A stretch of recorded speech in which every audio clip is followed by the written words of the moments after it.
GMC and DMC were created pursuant to the Philippine Grid and Philippine Grid Code and Philippine Distribution Code, which were issuances of the ERC.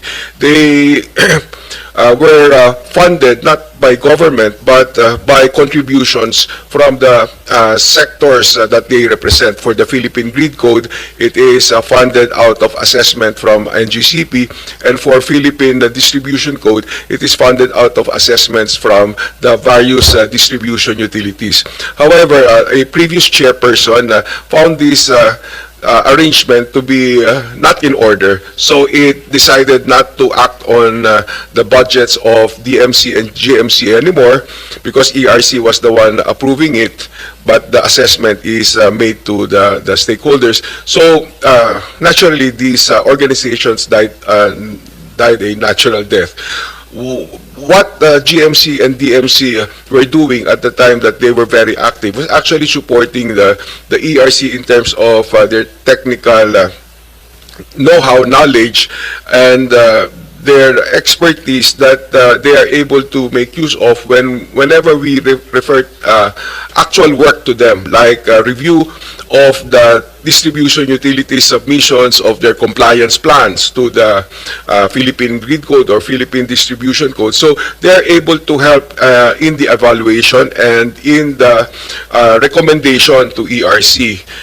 They are also very helpful in introducing amendments to the Philippine Grid Code and the Philippine Distribution Code, because that is very important, because there is need to constantly update our grid and distribution codes. But when the DMC and the GMC were discontinued, so we found a vacuum in our organization.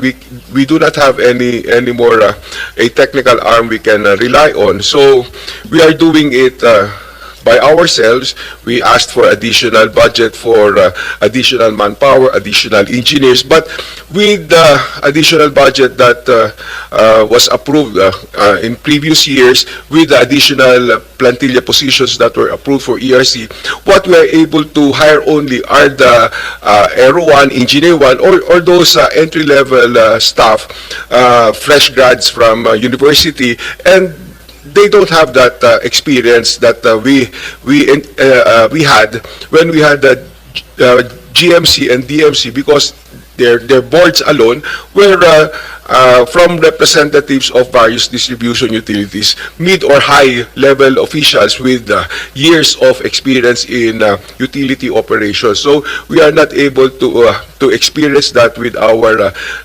expanded plantilla. So in our restructuring proposal that we are putting together, we're thinking either of having a technical arm embedded already in the ERC organization, or similar to GMC or DMC, as a separate non-stock, non-profit organization where we can have an agreement where they can provide technical support to ERC. Right now, the previous chair actually they issued a resolution to have an interim GMC, and the interim GMC was designated, the technical committee of the PEMC was designated as the interim GMC.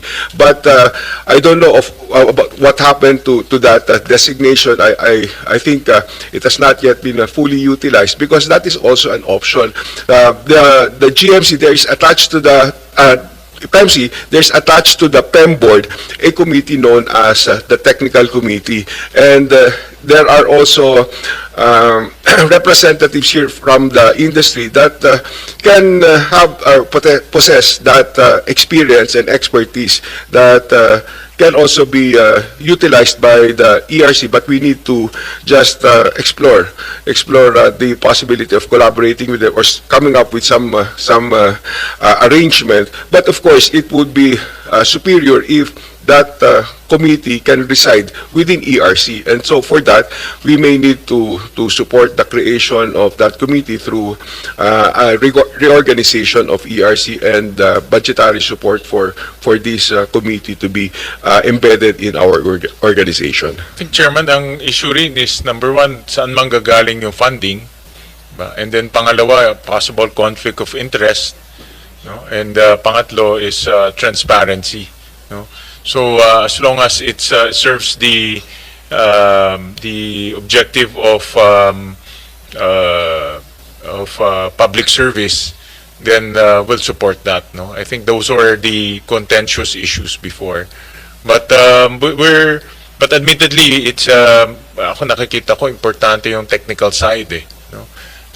And the code needs to be updated on a regular basis. Yun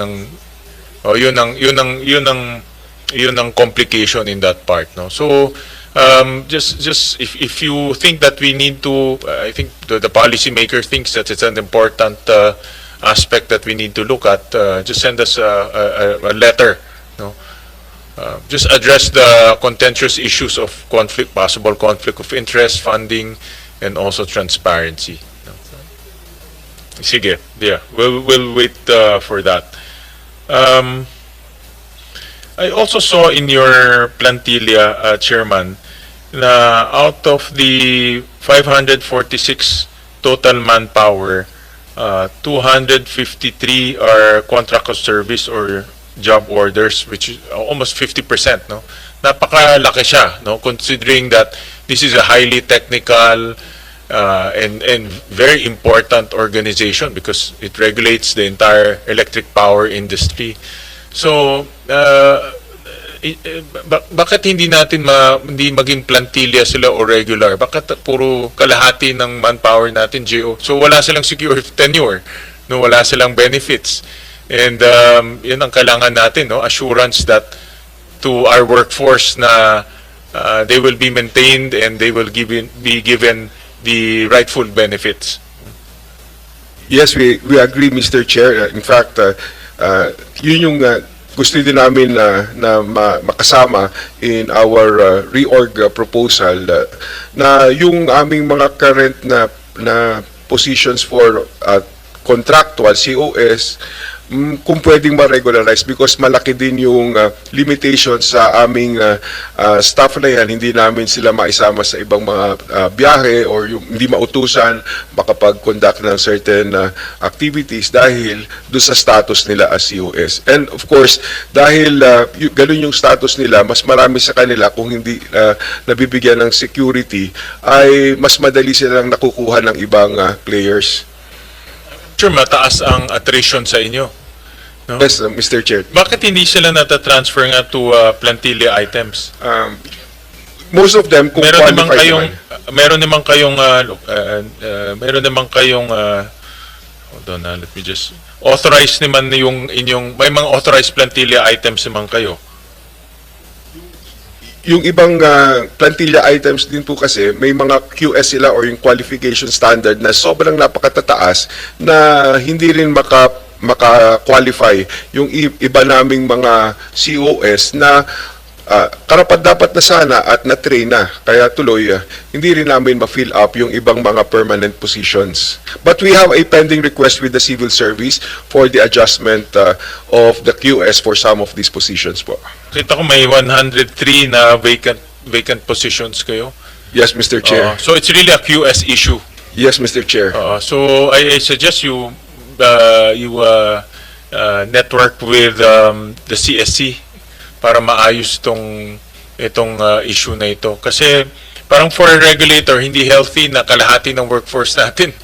Diba? Hindi siya permanent o hindi siya wala siyang security of tenure. And these are technical people, no? Engineers, economists, lawyers. So again, ako kasi paniniwala ko, ang pag-asa na lang natin pababa ang kuryente is regulator. Kung mahigpit ang regulator, kung ang regulator innovative, tapos yung mga technical people magagaling, kayang pababain ng presyo ng kuryente. But it depends on the quality of our workforce and the motivation of our workforce. Yeah. I'll go to another topic na napag-usapan to before. I think some of the commissioners know about this, and I made some comments on this. This is on the case nung NGCP reset. I understand that yung final decision, nagkaroon pa ng utang ng consumers, no, na 0.0384 pesos per kilowatt hour. And prior to that kasi, what we understand before was yung partial determination, sila may utang sa atin, yung draft final determination, sila may utang sa atin.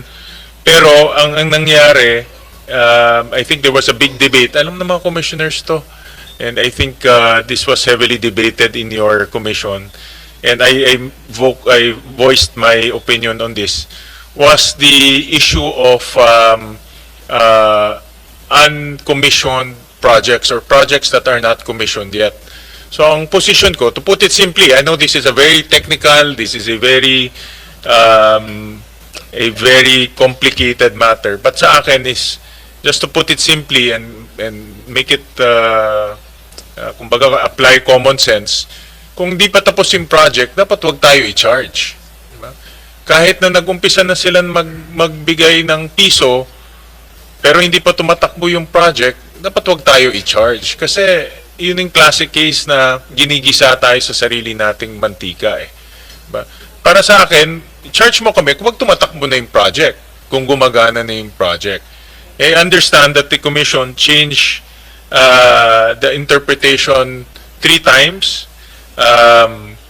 Ngayon ang ginagamit na is yung concept of as spent. Pag may nagastos na, pwede na kayo mag-charge. But sa akin, hindi yun ang point. Ang point dito, tapusin mo yung proyekto. Kaya nga tayo nagkaroon ng issue last time, Secretary of Delayed Projects, di ba?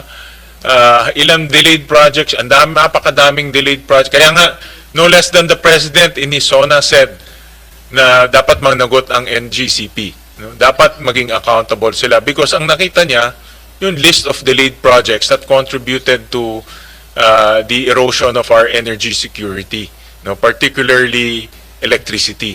No, so, bakit nag-change ang commission interpretation at pinayagan yung as spent rather than pag-commission na yung project?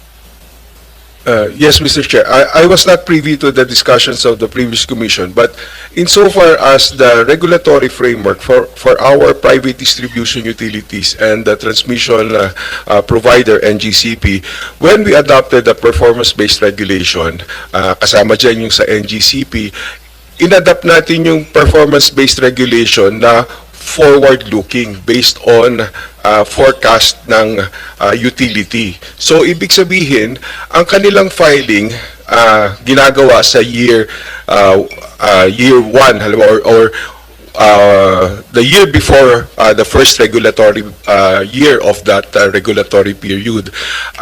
Pino-forecast nila yung kanilang magiging expenditures of OPEX at saka yung CAPEX at isinasabit nila sa ERC. Yung ERC titingnan ngayon at base doon sa kanyang sinabit na CAPEX, titingnan ng ERC kung ito ba ay tama nga na simulan na or gawin na yung mga proyektong ito dito sa mga timelines na pinrovide mo. Ngayon, kung yun na ang naging approval ng ERC, ang gagawin naman susunod is ano ang magagastos mo na for each regulatory year of that ensuing regulatory period. So, base yan doon sa forecast CAPEX mo at yung actual na implementation mo. At kung ano yung magagastos mo for each of these years, yan ay sinasama na as part of your asset base sa pagko-compute naman nung iyong return on the asset base at saka yung return off. So, ibig sabihin, kung sa regular na PBR na nagsisimula siya sa rate reset before the start of the first year of the regulatory period, nagkakaroon na ng konsiderasyon yung mga nagastos na within that regulatory period. At bakit ito nakakasama? Dahil nga gusto natin bigyan ng insentibo na yung regulated entity ay magsagawa ng kanyang CAPEX on time base doon sa isinumite niyang schedule nang sa ganon pumapasok yung CAPEX, natatapos siya on time at during the time na mayroon na siyang pangangailangan sa asset na ito ay magagamit na. So, nandito na kasi ipinasok mo na, inilagak mo na. Iba kasi po yung ating regulatory framework noon ng return on rate base na kung saan